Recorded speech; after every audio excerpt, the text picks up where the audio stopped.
सच्ची दोस्ती। एक बार की बात है, राम और मोहन नाम के दो सच्चे दोस्त थे। उनकी पक्की दोस्ती की चर्चा हर जगह मशहूर थी। वह एक दूसरे के लिए जान भी देते थे। एक दिन राम को राजा के सैनिक ने गलती से किसी चोरी के आरोप में पकड़ लिया। राम को जब राजा के दरबार में पेश किया गया तो राम ने अपनी बेगुनाही के बारे में राजा से कहा, लेकिन राजा मानने को तैयार ही नहीं थे। उन्होंने राम को फांसी की सज़ा सुनाई। जब मोहन को इस बात का पता चला तो वो भी दरबार में पहुंच गया, लेकिन राजा राम को फांसी की सज़ा सुना चुके थे। राजा ने राम से अपनी किसी भी आखिरी इच्छा बताने के लिए कहा। राम ने सजा से पहले अपने परिवार से मिलकर आने की इच्छा जताई।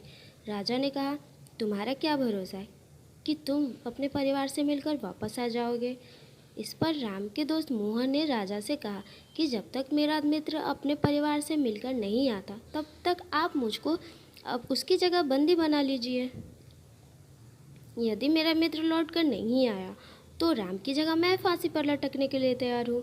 मोहन की यह बात सुनकर राजा और बाकी दरबार अचंभित हुआ, लेकिन उन्होंने मोहन की बात मानकर राम को परिवार से मिलने जाने दिया और मोहन को बंदी बना लिया। राजा ने राम को अपने परिवार से मिलकर आने के लिए 1 दिन का समय दिया था। राम ने अपने परिवार से मिलकर वापस आ रहा था। राजा के पास आने लगा, लेकिन रास्ते में उसका घोड़ा घायल हो गया, जिसके कारण वह पैदल ही निकल पड़ा। उसको अपने दोस्त की जान की चिंता थी। राम उस दिन राजा के दरबार में नहीं पहुंच सका। अगले दिन सुबह मोहन को राम की जगह फांसी पर लटकाने की तैयारी शुरू हो गई।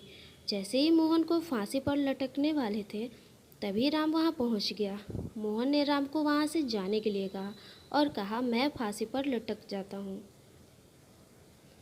राम ने मोहन को मना किया और कहा कि मैं अब आ चुका हूँ, मैं ही फांसी पर लटकूंगा। उन दोनों की बात सुनकर राजा को उनकी पक्की दोस्ती का अंदाज़ा लगा। राजा ने उन दोनों की सच्ची दोस्ती देखकर उन दोनों को रिहा कर दिया। थोड़ी सी भी स्टोरी अच्छी लगी हो तो थैंक यू फॉर वॉचिंग।